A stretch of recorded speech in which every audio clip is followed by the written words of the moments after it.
Have you ever heard that song? I know you probably have. That "We Are the Champions." I'm not sure who sings it. I apologize. I'm on the other side with the old school rap and the R&B and all of that stuff.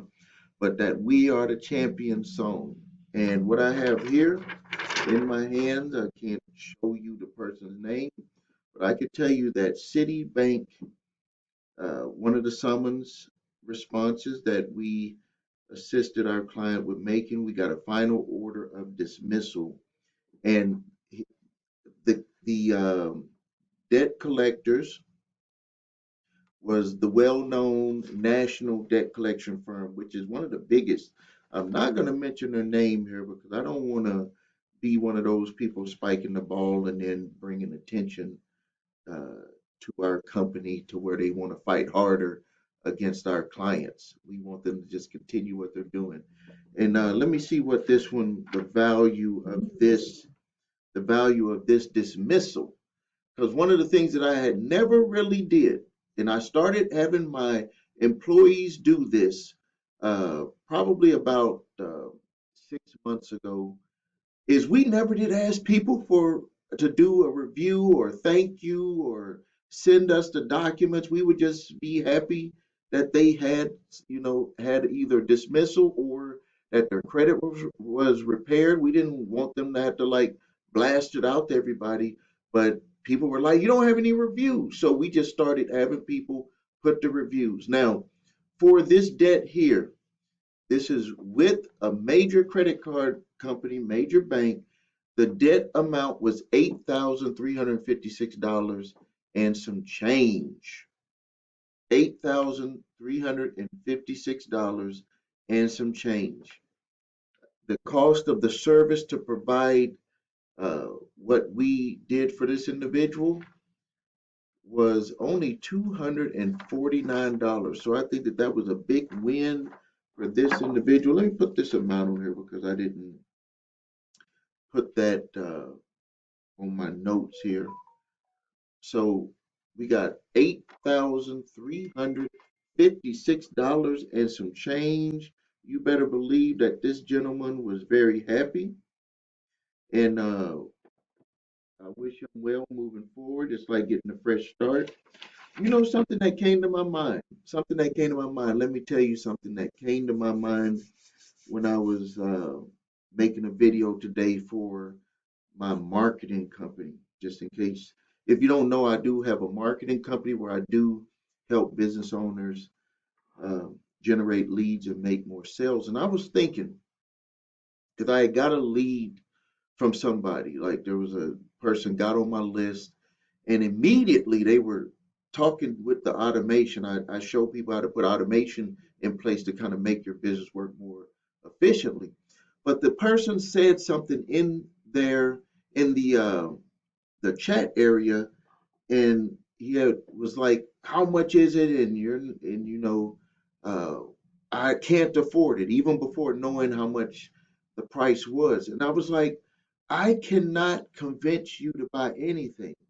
And so I tell the people with the credit repair shop too, all of you that are watching this video, all of you that are thinking about signing up for our services, let me tell you something. I'm not in the business of convincing people to do anything with us. If you think that I'm about that, you are absolutely wrong.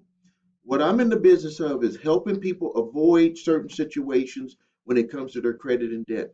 What I am in the business of is helping people avoid the embarrassment, avoid the frustration, avoid the pain that comes with dealing with bad credit and bad debt and too much debt.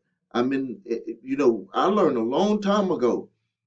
I'm I'm a person with excellent credit, and I have family members who know me, friends who know me. Uh, I'm not going to go further than that. I don't want nobody getting mad, but and they don't take my advice on something. I can't talk them into doing anything. And these are people who are like family members and come into contact with me. So if I cannot convince them, and I'm the example for them, I lead my life. They get to see it with their own eyes. They get to touch it with their own hands. They get to be around me. They see me. I lead what I do here. I lead my life that way, and I still cannot convince them to do anything. So please, please, please, please don't think I'm trying to convince you to do anything. If you want good credit, if you want to be able to figure out a way to get out of debt, if you want less frustration in your life where you don't have to worry about if you can't sleep at night, you don't have to worry about people knocking on your doors, you don't have to worry about people taking pictures at your house because they want to look at your assets, looking at your credit to see how what you are paying and what you're not paying, summoning you to court. If you want to avoid that, that's what I do for people. That's what my work is for people. My work is not about trying to convince you to do anything. So uh, I just wanted to get that off my chest. So now let's talk about these 1099Cs. I think that it's going to get hot. I think that it's going to get hot. And if you have if you have a financial and medical hardship, I think that you have a very good opportunity at being able to get your debt forgiven. I want to give some quick updates on some some information I put in a previous video about how we were working working to do a settlement for a client, came to an agreement, and the debt collection company stated that they would still go and try to get a judgment. So they're like, we'll give you the settlement even if the person paid 100%. And they said that they're going to get the judgment because it's already in place. That is BS. I was just on the phone negotiating, doing another negotiation with a law firm, well-known national law firm, and I must admit that the attorney that I talked to was very, I'll use the words negotiable, agreeable, sensible, not trying to not have something work out for his client and not trying to stop me from having something possible happen for my client. And one of the stipulations that we put in there is we said that we would like to have no judgment with the settlement. And guess what they said? They said, no problem. We just got to come to an agreement on the amount. And so right now, we're delaying the process and we're letting some time work. So me and the attorney for the plaintiff for that credit card company provider, we're actually it's a debt collection company to see what could be worked out. So the client of the goal. So just in case some of you may be saying, well, Steve, why would someone pay a debt collector and do? They went through all of that process. They went through all of that process, and the judge that they're dealing with, it just seems that they're going to be more on leaning on the side of the debt collection company, and you will run into that. So when I have that happen with a client, it's more about how can we resolve this? Do you want to go down this path, or do you want to go down the path of resolution so you can get moving on with your life faster? And those are decisions that people make individually. Individually. So let's talk a little bit about financial and medical hardship debt settlement uh, consideration because I believe that this is going to be like this is the time to do it. The federal government. Now, this is my background behind it. My reasoning, my background reasoning behind it is that the federal government. It is a new year, and there are going to be some new things that's going to be going on. There's going to be um, money put into the market, and the way that the money is going to be put into the market is not in the way that you might expect it. You might be saying, well, Steve, they're going to have debt all up into the market. No, it is not going to be that way. That's why I tell you, I mean, I'm not telling you what to do, but I'm sharing you on the way that you should look at things. I'll put it that way. When businesses and these corporations are telling you that money is tight, and this and that about credit. Don't buy no houses, don't buy no cars, don't do any of this stuff. I'm here to tell you that that's only world thinking. That is a way to make you not make a move. It will paralyze you because think about it this way. If you bought it, if you're number one, if your credit is repaired, because some people say they're not even going to move forward on their credit repair because the economy is bad, because their situation is bad. That to me doesn't make sense, but that's their choice. I'm not here to make people make their they you make your own choices. You make your own choices. But think about it this way: if quote unquote times are bad, you're working on your credit. Times are good. What think about that? How different would your life be? Or are you going to be playing catch up? Because what most people do is they paralyze themselves with doing any improvements on their life when times are bad, and then when times are good, they're playing catch up. Another example: don't buy a house because the interest rates were too high. Well, now that the interest rates are going down, and they're going to even go down further, now the same house that you bought when the interest rates were high is going to be even more. It's you the interest rate is what you were worried about, but the house price of the house was lower. And this is already something that I'm seeing now. So you had a 7% interest rate offered to you because interest rates were high, and the house was $400,000. And now the same house, when the interest rates are lower, that same house is five, 600, $700,000. Why is it so much of a difference? Because people can buy more with a lower interest rate. So what do you think is going to happen? So for you who bought that house for 400,000 when the interest rates were high, you were able to go back and refinance, and you got that same house with a lower payment because you also made sure that your credit was right. Listen to me. See, they don't want you to know it that way. They just want you to be scared. Same thing with a car. You think that you're going to go and get a car. They're making videos on YouTube all over the place talking about this car going to go down, this car can go down. These people got money.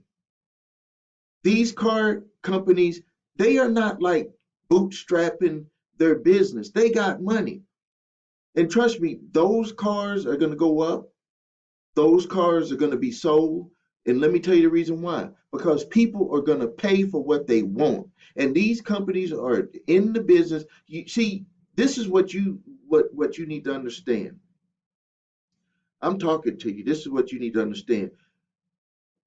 People that are in business, they don't make the product for unless it's a commodity, they don't make the product for you to be able to afford. They make the product or the service for them to be able to live the life that they want to live. And if you are running a business and that's not what you're doing, then you are not running your business the right way. You need to come have a talk with me about that also, get some coaching on your business.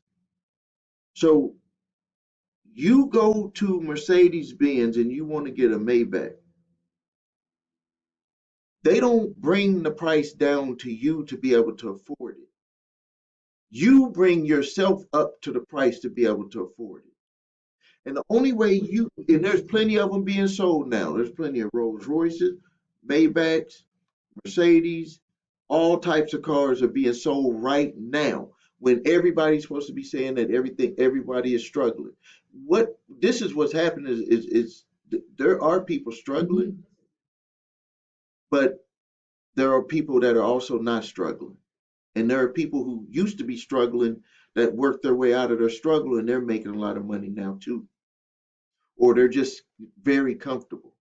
So to get back to the financial and medical hardship, I think that this it's going to be uh, a, I don't want to say like a boom, but it's going to be a lot of people that's going to get their debt forgiven. And I'm telling people if you have a true financial and medical hardship, or straight up where you just have financial hardship and you lost your job, I think that it might be time to go for it.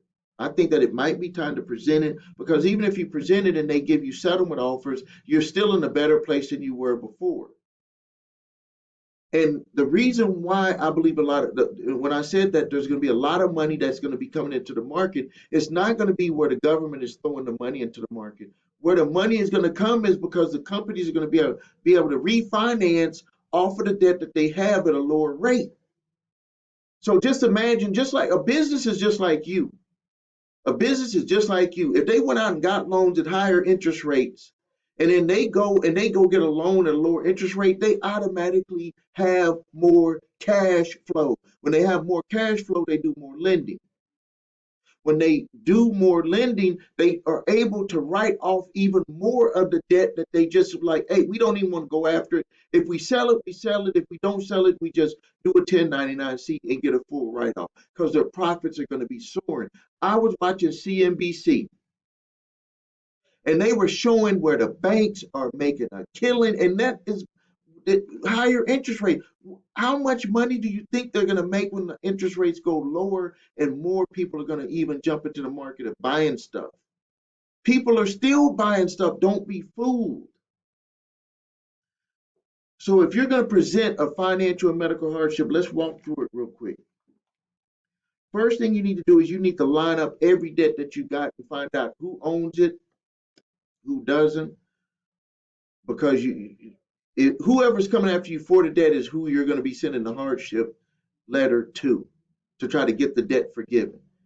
If you don't know exactly who it is, look for the letters that you hopefully didn't throw away and get your credit reports. There's a link below this video to get your credit reports. Because some banks and even debt collectors will use different regional addresses. So if you send it to another region, it may not get to the right department. So you got to be willing to do this the right way. So step number one, you got to get on a spreadsheet or on a piece of paper. I don't care how you do it, just do it. Get every debt that you have that is charged off. And then you find the address that submission was from. On your credit reports, the furnisher who furnished that information, if it's a debt collector or even the original creditor that has the charge off, will have their address at the bottom. On the reports that we provide, it's at the bottom. And you got to get the pay reports. The free ones are not going to give you that stuff. So once you have that list, step number two, once you have that list, step number two is to start to form your hardship letter, consideration letter. This is not a letter where you're crying to them. This is a letter where you're specifically stating really three parts. One part is who you are and the debt that you're talking about, so they can identify who you are with your debt. And then you're stating to them that you will not be able to pay that debt, and then you're going to go into your reasons why. And your reasons why, if it's with financial, you're going to explain briefly your financial situation. And then next, if it's medical, you're going to have another section expressing your medical hardship. It is up to you. Most companies will not ask for it at the beginning, but depending on what their next move is going to be, they will say, okay, we want you to submit some information. And they might have you submit it all again on their document, on their paperwork. So you have a hardship letter put together, but they might say, you got to put that hardship on our forms. Even if you just say, see attached from your letter, they just might have that request, and that is their right. They're the ones that's going to give the debt forgiveness, not you. And you're not going to make them give debt forgiveness. They are going to review your information and make a determination on what their next move is going to be. And like I said, you could have good things happen for you where you can have all of your debt forgiven, or it just opens doors to do very good settlements on your debt. Regardless of which one you get, it's going to allow you to move forward. It's going to give you power back, because before you were just running, you don't know what your next move is going to be. Is somebody out there taking pictures at your house? Is somebody, trying to garnish your bank account? Is somebody trying to sue you in court? This is avoiding that stuff from happening when you're being proactive, and they can know your situation. A lot of stuff can be avoided when there's communication with the debt collector or with the original creditor. A lot of stuff can be avoided because trust me, these people, they're in business.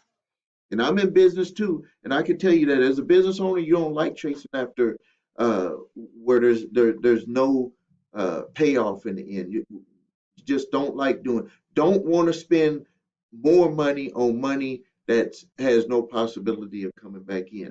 And you might be saying, well, how do they know? They know because you're communicating, and they can at least have some information to compare with other information that they have about you. But if you do nothing, what do they have? They just have your old information or whatever they have or whatever they want to go off of, whoever hands it gets into, and that's the story that they're going to go running with. And that story might not be where you're at right now. So now, once you get all of that information, once you get all of the addresses, you got everything, you construct your letter, you read it over again, you make sure that it's not a letter that you're just crying to them. It's a letter where you're just telling them, hey, it is what it is. And at the end of that letter, depending on what your situation is, after you review it, and this is your decision. If you believe that you are not going to be able to pay that debt at all, you need to put that in there.